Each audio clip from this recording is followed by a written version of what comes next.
किसी खास ओहदे पे मकाम पे जगह नहीं मिलती, नौजवान था और यतीम भी था, शौक बन गया दीन पढ़ने का। मोहल्लेदार इलाके वाले कहने लगे कहां से कमाएगा, ना बाप है ना माँ है ना घर है, कहां से। हजरत रूमी कहते हैं नौजवान ने जंगल में झोंपड़ी लगा ली, वहां वो सुबह मदरसे जाता, शाम को जंगल में रहता, वहां अल्लाह अल्लाह करता, सबक याद करता। एक दिन बादशाह की बेटी रास्ता भूल गई, जंगल में आई सहेलियों के साथ, बॉडीगार्ड भी साथ थे पर रास्ता भूल गई। खोती खोती शाम हो गई, ऐसी खोई कि जब रात गहरी हो गई तो आके उस नौजवान के पास रुकी और चिल्लाने लगी। शेर के दहाड़ने की आवाज आती है, भेड़िए के बोलने की आवाज आती है। नौजवान अकेला, सहेलियां बिछड़ गई, गार्ड बिछड़ गए। कहने लगी मैं परेशान हूं, मुझे जगह मिल जाएगी। नौजवान कहता मैंने शहजादी देखी और मुझे भी पता था कि घर एक ही है और रात को अंदर से दरवाजा भी बंद करना पड़ता है, जंगल जानवर भी आ जाते हैं। कहते मेरी छोटी सी कुटिया में झोंपड़ी में वो आई, रो के कहने लगी सहारा कोई नहीं, अगर मैं पीछे निकलूंगी तो भेड़िए खा जाएंगे। कहते मैंने उसे जगह दे दी। अकेली औरत, चिराग जल रहा है, सबक याद कर रहा हूं। मेरे नबी पाक ने फरमाया जहां मर्द औरत अकेले हो तीसरा शैतान होता है। और शहजादी, वो बच्चा कहता है सबक याद करता रहा सारी रात। वो बच्ची को कहा सो जा, पर वो कहती है नींद मुझे भी कहां आई। ऐसे मौकों पर नींद, सारी रात सबक याद करता, थोड़ी थोड़ी देर के बाद चिराग जलता तो उस पर उंगली रखता, हाथ जलता तो पीछे खींच ले, फिर दूसरी उंगली रखता, थोड़ी देर के बाद जलता तो खींच ले, हाथ सारा जल गया। सुबह किरणें चमकी तो कहने लगा चल निकल जा, दौड़ जा, बस बड़ा सब्र का इम्तिहान हो गया, चली जा। शहजादी बाहर निकली, सिपाही ढूंढ रहे थे, बादशाह खुद जंगल में निकला हुआ था, मेरी बेटी मिल गई। बादशाह तन्हाई में जाके कहने लगा बेटा मैं दुनिया को बताऊंगा कि मेरी बेटी खोई नहीं थी, सिपाही साथ ही थे।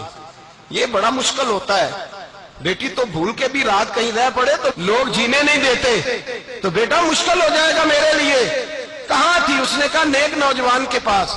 उसने कहा बेटा मैं तो तेरी बात मानूंगा पर दुनिया नहीं मानेगी। अगर उस नौजवान ने किसी को बता दिया कि तू उसके पास थी तो फिर लोग मेरा जीना मुहाल कर देंगे।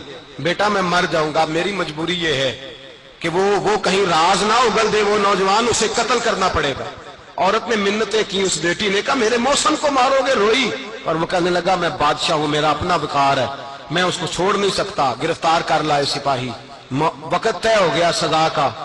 अकेले काल कोठरी में रखा गया, जो उसके खास इतबार वाले थे उनकी ड्यूटी लगाई। बादशाह ने बुलाया तालिब इल्म को, आया। औरत कहने लगी, बेटी कहने लगी एक दफा तो बुलाओ ना, एक सवाल बस पर्दे में रह के पूछना है और फिर जो आपका जी चाहे, मेरे मौसम को मारना तो है तो मर्जी आपकी।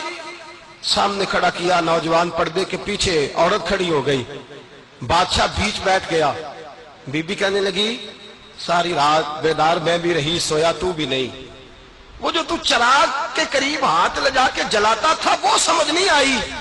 नौजवान रो पड़ा, कहने लगा क्या करूं, मैंने रसूलुल्लाह का दीन पढ़ा है, क्या करूं, मैंने हुजूर का दीन पढ़ा है। मैंने पढ़ा है कि जानी को सबसे नीचे दोज़ख के सबसे निचले दर्जे में जलाया जाएगा, उसे जहन्नमियों का पीप और रोशा पिलाया जाएगा, गंद खिलाया जाएगा। ये रवायतें पड़ी हुई थी। थोड़ी थोड़ी देर के बाद शैतान मुझे कहता था बदकारी कर ले, मैं अपना हाथ उसी वक्त जब शैतान मशवरा देता तो मैं आग पे करता, मैं कहता अगर ये बर्दाश्त हो गई तो वो भी हो जाएगी। जब हाथ जलता तो मैं समझ जाता नहीं तुझसे तो ये नहीं बर्दाश्त होती तो वो कैसे होगी। फिर मुझे शैतान मशवरा देता कोई देख नहीं रहा, तू बुलाने नहीं गया, खुद आई, मैं दूसरी उंगली लगा देता। मैंने हाथ जलाया और मैं समझ गया जब छोटे से चिराग की इतनी सी शमा की आग नहीं बर्दाश्त होती तो दोज़ख की कैसे बर्दाश्त होगी। कहता मैं बाज आया। बादशाह ने ये कहानी सुनी, लफ्ज सुने तो चीख मार के रोया, कहने लगा तालिब इल्म तू तो मेरे नबी का सच्चा गुलाम है और मेरे रसूल के जो सच्चे गुलाम होते हैं उन्हें फांसियां नहीं दी जाती, उन्हें तख्त पे बिठाया जाता है। अब तुझे सजा नहीं होगी बल्कि मैं अपनी बेटी का निकाह तेरे साथ करूंगा और मेरे बाद इस सल्तनत का बादशाह भी तू ही बनेगा। अब वो नौजवान वहां नारे लगा रहा है, कहता लोगों तुम मुझे कहते थे दीन से क्या मिलता है, दीन से तो अल्लाह तख्तो ताज भी अता फरमा देता है।